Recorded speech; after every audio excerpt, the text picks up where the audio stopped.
Survival for the early arrival. Next.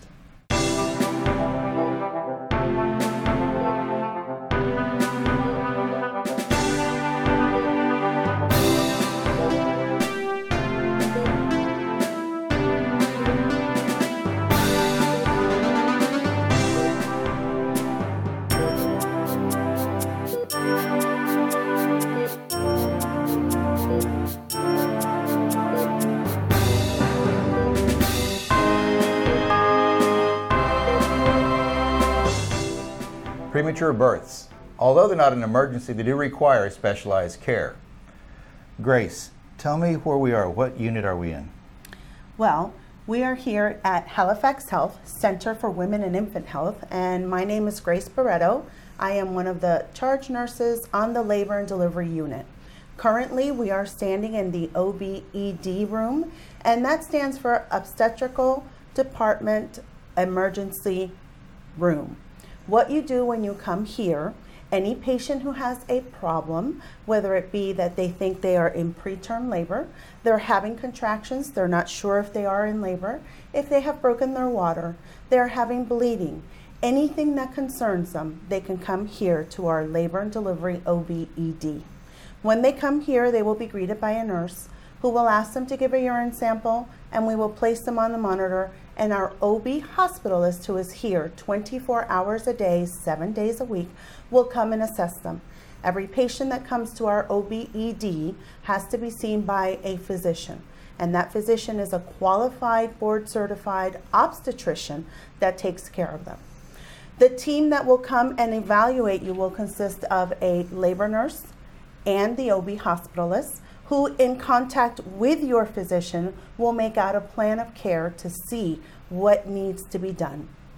There are two reasons for why you may go into preterm labor. The number one reason is dehydration, which here in Florida is very important because sometimes moms forget to drink water in the hot weather. Number two is infection. And if you have an infection, the best thing to do is to treat it so as to not go into labor. Sometimes, even with treatment of the infection, you can still go into labor and we must give you medications. We would start an IV while you are here in the OB-ED. We would send your urine down to be evaluated. We may sometimes draw blood to see if there's any signs of infection. We would also make sure that baby is doing well, that if you are contracting, how is the baby reacting to that? We would give you IV fluids because, again, dehydration would need to be taken care of. And depending on how far dilated your cervix is, which the doctor or the nurse may assess, we would take further action. From the IV, we would probably start antibiotics. If the IV and the antibiotics have not stopped the contractions, then we would give you a medication, usually it's an injection, to stop the contractions. If that doesn't help, then at that point you would become admitted and we would give you a medication that would help relax your uterus called magnesium sulfate. That medication also protects the baby's brain before birth, for the trauma of birth at that early age. We would definitely, after admission, also give you steroids. And the steroids would be a shot that we give the mom so that the baby's lungs are jump-started so that they can work outside of mom's womb. After that, we try to keep you pregnant for 24 hours if possible to give the baby the full complement of neuroprotection from the magnesium sulfate, as well as the second dose of steroids, which can be given either in 12 hours or in 24 hours to help the baby's lungs. Once your baby is born, depending on how many weeks pregnant you are, if your baby is 28 weeks or greater, that is an important time frame as far as prematurity is concerned. We consider severe prematurity 24 weeks to 28 weeks, and then prematurity is any delivery that happens 28 weeks to 37 weeks. If your baby is born premature, what we like to do is we like to make sure that the NICU staff, which stands for Neonatal Intensive Care Unit, to come to that delivery to make sure that when that baby is born, they are stabilized immediately. These babies, when they are born, usually need assistance with breathing. They need assistance and support in maintaining warmth, and they would be taken to our neonatal intensive care unit. We are the only area hospital that has a 14-bed licensed NICU unit with a 24-hour neonatologist. And what a neonatologist is that he is a doctor that specializes in taking care of newborn infants, including premature infants, which is different than a pediatrician. Go ahead. Okay, I was going to ask you to touch on what you were saying about premature infants and the different stages. If you could elaborate a little bit more, because you said that there are certain age groups, I guess you could say, that that are severe, and so on. How? Well, the categories of prematurity really depend on how far along you are. And in addition to that, also what comes into play with that is also if there are any other problems that mom might have. Because you may be 36 weeks, but if you've had severe preeclampsia or high blood pressure, that baby may be born a lot smaller than the 36-week mark. But when we're talking about prematurity, severe prematurity is considered 24 weeks, which is the age of viability. If your baby is born 24 weeks or later, that baby has a greater chance of surviving outside of the womb than if it were less than 24 weeks. So 24 weeks to 28 weeks is severe prematurity. 28 weeks to 32 weeks is prematurity that is not as severe. And then 32 to 37 weeks is a premature baby that usually just needs support. Doesn't need severe support, doesn't need a lot of other things that they do in the NICU. Once you hit 37 weeks, you are considered not really premature, but not quite term. It's what we call the preterm patient. From 37 weeks to 39 weeks is that 2-week window where you're still considered to be slightly preterm, not premature. There's a difference between premature and preterm. Yeah, explain that. Premature means that the baby has not completely, fully developed all of its organs that it needs to survive. The organs that develop last are the lungs. The lungs are the ones that develop last. So if your baby is born from 37 or 38 weeks, there could be some difficulty with breathing. They are considered to be term at 39 weeks, 39 to 40 weeks. So we must make sure that your dates are accurate, and we must make sure that you're at least 39 weeks when we deliver these babies. Now, the unit where we are, it does help women who have premature labor and delivery, but also non-premature labor and delivery patients as well, because it's like 95% of the time a pregnancy has no issues. Correct. When you come here to our OBED on labor and delivery at the Center for Women and Infant Health here at Halifax South, you come here for any and all problems. It isn't just for prematurity. We also have moms that we evaluate and we monitor that may have blood pressure issues, that may have diabetes. We are a level 2 labor and delivery unit, which means we can take care of high-risk moms. And these high-risk moms need more monitoring and evaluation than the majority of women who have healthy pregnancies with no complications. We have a very experienced crew, and our staff can see or alert the physician of any issues or problems that we see. A mother whose blood pressure is climbing, a mother whose blood sugar is climbing, or whose blood sugar is too low. We always are in contact with our physicians. Our monitors are electronically monitored, not just by us at the nurses station, but also the physicians. If we call them at the office, they can sign on and see the actual monitor strip and agree with our assessment that, hey, yes, I will be right over to see what needs to be done. We are a very talented group of nurses. We have a large amount of experience between us. The median amount of experience in our group currently is about 15 years. There are some of us who have been doing this for 30 years. There are some of us who have been doing it for 5 years. And seasoned labor and delivery nurses are what you need in order to be able to assess a patient who comes in with any problem. Even the smallest problem can be something that needs to be remedied. Sometimes it's nothing, but we would much rather you come in and see us here 24 hours a day, 7 days a week, than sit at home wondering. We are open 24 hours a day, 7 days a week, and it is so much better and more peace of mind for our pregnant moms to come in and be checked out by us, the nurses, as well as the physicians who are here, than be sitting at home worrying and wondering and waiting for their doctor's office to open. Now, with a mother who, before her baby is born, do they usually know, or can, I'm going to say know ahead of time, but are there any signs that they should look for, or would their pediatrician or their doctor let them know, okay, you're at risk for a premature birth?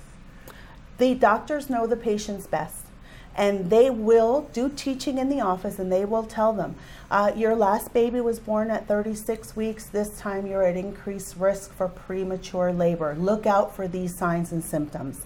Any backache that is not relieved by position change, any cramping that you are having, any vaginal leakage of fluid or vaginal bleeding, even if it's just spotting, remedies or needs to be seen. You need to be checked out so that you're not sitting at home wondering. Any type of abdominal pain that you can't ascertain, am I having contractions, or is it the food that I ate that didn't sit well with me? Better to be safe than sorry is my motto, and that's what I tell my patients when they come here to see us. They sometimes feel embarrassed and they go, oh, I don't know if I should have come, but my response to them is, better to be safe than sorry. Because we're not just talking about you, the pregnant mom, we're also talking about your baby, and we want the best for both of you. Okay, so Grace, when an expectant mom comes in and she has concerns, she wants to be checked out, so then the whole process again, when they come here for, to be examined, explain it for me again. Okay, well, whenever a patient comes here, they would come to our registration area on the second floor of Halifax Health Labor and Delivery at the Fountain Tower. This is where we are. You come to the second floor, you register, and then you come into our OB-ED room. And our OB-ED room, you will be taken care of by a team. Your nurse, which is a labor and delivery room nurse, not a postpartum nurse, not a nursery nurse. A specialized labor and delivery room nurse will be doing her assessment and an evaluation of you, in conjunction with the OB hospitalist, who is a board certified OB/GYN doctor, obstetrician, that will, in conjunction with your doctor, because they will call to say, hey, Dr. So-and-so, your patient is here. She came in with this problem, with that problem. This is my assessment. This is the nurse's assessment. What would you like us to do? This is what we recommend. And then they will make a plan to best take care of the patient that comes in. These doctors, when these patients come, these doctors will see them before they go home. Every single patient that walks through our door into our OB-ED will be seen by a physician before they go home, in collaboration with their personal physician. And if they don't have a doctor that comes here to our hospital, that's not a problem. Our hospitalists will also take care of them, and they will also make recommendations and tell the patient, once they're discharged, follow up with your own physician. Let them know that this is what has happened. If that physician needs more information, all the patient has to do is sign a release, and the hospital will release that information to that physician so that they know, yes, they were seen here. Yes, they were treated for an infection, for this, for that, or for the other. Sometimes they come here because this is the closest place. Sometimes we get out-of-town patients that come here, and that's not a problem. Our OB hospitals will see every person that walks in here, regardless of who their physician is or where they are getting care. Okay. With premature birth and delivery, is there an age, for the mother that typically it's a little bit more prevalent? Or is it pretty much like a span of, you could be 18, you could be 38? There really is no, that I am aware of, there really is no age group that is more at risk than others because of what causes it. You can have an 18-year-old who has been out at the beach all day and forgot to drink, or didn't drink enough water, and she's getting baked in the sun, and she could have a premature birth or a premature delivery because of that. You could have a 38-year-old who wound up with a urinary tract infection and didn't know it, and she wound up with a premature birth. I guess the answer to that question is there have been studies that have shown that older women do or can run the risk of preterm labor more so than younger women, but for the most part it really is, it's an outside influence. It's not so usually much correct. Okay. Usually it is an outside influence that causes it, and sometimes we will induce a mom before it's her term because of other reasons, such as high blood pressure, if they have severe high blood pressure, or sometimes if they've got diabetes that presented itself during the pregnancy. So there are more reasons that just preterm or premature labor. But the most important point that I can get across is that we are open 24 hours a day, 7 days a week. We have a physician here that will care for our pregnant women in the community, or even those that come from outside of the community. And they will be seen by a physician before they go home, and they will be seen by expert people such as myself that will assure them that their pregnancy is going along fine. Or if it isn't, be able to take care of and give them the necessary care. Grace, this is the delivery room. Correct. This is where our patients, if they are admitted from our OB/ED, would come to a labor room. And once they're here in our labor and delivery labor room, what they do is we labor the patients here, and then we deliver their babies here. If for some reason during the course of their labor we need to do a C-section, of course it's not done in this room. We take them out to the operating room. While the nurse is laboring the patient, she is in constant communication with that physician, with that doctor, so that the patient knows that we are communicating and that their doctor is aware of what is happening. If an emergency arises, or if their doctor does not make it in time for the delivery, we certainly have our OB hospitalists who are here 24 hours a day, 7 days a week, in-house, physically on our unit, that can come and stand in until the doctor comes. We have our communication board that keeps the patient up to date on what is happening with their care, what their plan of care is, and if we are managing their pain. In the instance that our doctors arrive in time, in the instance that we are ready to have a baby, a team comes into the room. The labor nurse, of course, that has been laboring you will be here. The charge nurse comes into the room to assist her. A surgical tech comes into the room to assist in case the doctor needs to do repair. And then we have the most important people in the room, which is our nursery team. We have a nursery nurse that comes in to take care of baby, and a respiratory therapist that comes in to take care of baby. Their sole responsibility is that newborn infant and making sure that their transition from delivery to external uterine life is smooth. So what will happen is they will see that the team will come in and they will open our cabinets, and you will see all of our resuscitation equipment in here. We have the baby warmer that comes out. We have the bed pre-warmed for the infant before birth, because we know that these babies are born and they are wet. The rooms are cool, and that causes the babies to lose their heat, and we don't want that to happen because that stresses them. So as soon as the baby is born and mommy gets to look at him, and we put baby skin to skin for a minute while we cut the cord, daddy gets to cut the cord. We then take the baby wrapped in a towel, put it under the warmer, and the nursery nurse and the respiratory therapist assesses the baby. Make sure their color is good, make sure they're crying, suctions them if it's necessary. We have our resuscitation equipment here that we can provide oxygen for the baby if needed, suction if we need to suction the baby out because it has too much fluid, or meconium. We have our extra equipment inside these beds. We also have respiratory equipment if we needed to intubate the baby for any reason. We have everything we need here in this room. Once the baby is stabilized, if there is a need to transfer the baby to our NICU for whatever reason, baby is first identified and then taken to our neonatal intensive care unit. We are the area's only licensed 14-bed neonatal intensive care unit here in Daytona. Now, if the child does have complications, what's the next step? Well, if your baby, when it's born, has a complication of any sort, you have to understand that when we talk about complications, 10% of all deliveries need assistance after birth. Of that 10%, 1% needs support, which means that after your baby is identified, and we have identified that as your child, we would then take the baby to the NICU, which is the Neonatal Intensive Care Unit. And that is the area's only level 2 neonatal intensive care unit with 14 licensed beds. And in there are experienced NICU nurses who work in conjunction with a neonatologist.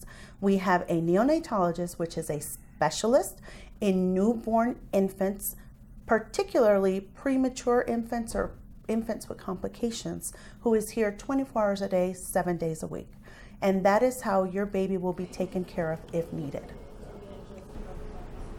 Grace, we're in the NICU, the nursery, correct? Correct. Yes, And we are. this unit is, I'll let you explain. Well, this is one of our giraffe omni beds, and with this unit is where we put our really premature babies, 28, 29, 30-week babies, really small, that need the extra support that a baby that's maybe 36 or 37 weeks does not need. With this bed, when the baby comes in, when they are first admitted to the NICU, it can be used as a warmer. Okay. I see And yes, the little warmer. The nurses and the respiratory therapists, as well as the doctor who would maybe be putting IV lines in the baby, can work on the baby and stabilize the infant. Get their IV lines in, help with the respirations, with their intubation if needed. The baby is stabilized to the best of our ability so that we can then keep the baby nice and warm. Once the baby has been stabilized and once the baby is doing better, what we do is we then close the bed